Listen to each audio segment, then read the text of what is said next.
Paper, that classic feminist text that we've studied together. Remember at the end of that story, the key is where? Under a plantain leaf.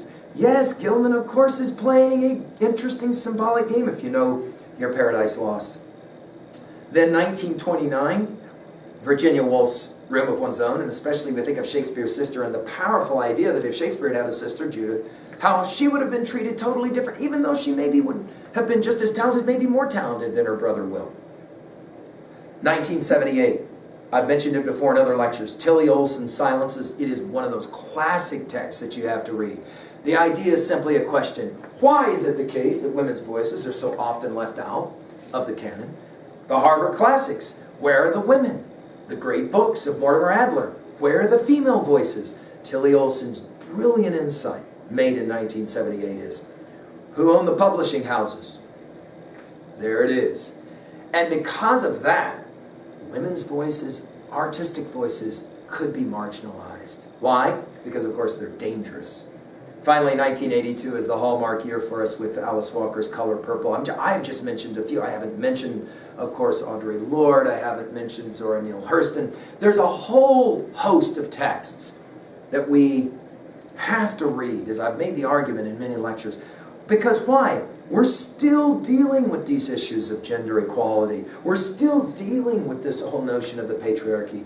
Even some of us maybe heard in a recent election that's now passed, some saying a woman can never be president because she's a woman. Find the number 3 at 2a. Why let Satan go? And is knowledge good or is it bad? We think, of course, of Frankenstein's monster, don't we?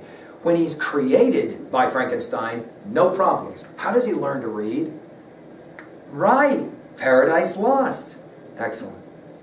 We think of Blake's Songs of Innocence, Songs of Experience. The innocence, of course, represented or symbolized by the lamb. The experience symbolized by the tiger. Salinger's Teddy, remember, even makes this reference to the notion of the apple as being logic, which has to be vomited up. The eating of the apple. Go and take a look again at that story. It's an amazing story. At 2b, rhetoric, as we look at the epic itself, let's just say 3 quick things. Again, more illusions are involved, also the foreshadowing. Eve waking up in the dark is going to be an important foreshadowing of what's to come. The questions that she's already asking, Eve, the questioner, will lead to eating from the forbidden fruit of knowledge. The symbolism we cannot miss. The symbolism of a tree, of course a bird in the tree. The symbolism of hand in hand, and when the hands sever or come apart, this is going to be an issue at the very end of Paradise Lost when Adam and Eve are being led out of Eden. They will be hand in hand.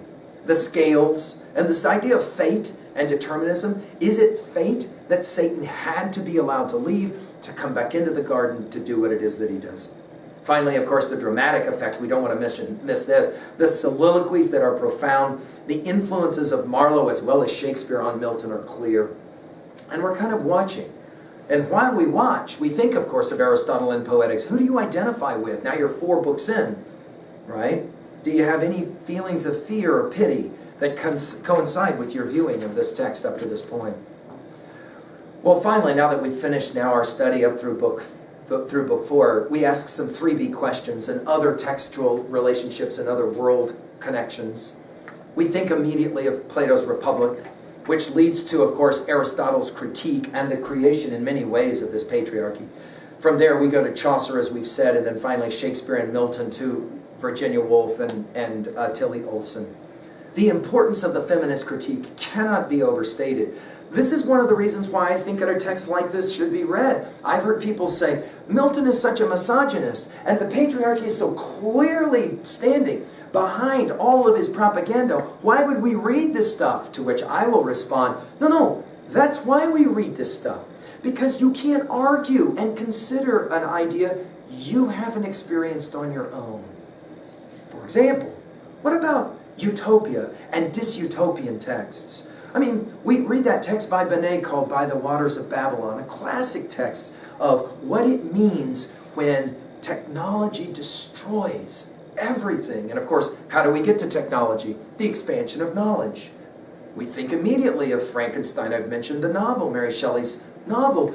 Is it a good thing or a bad thing that we, for example, can split the atom? Good idea, bad idea.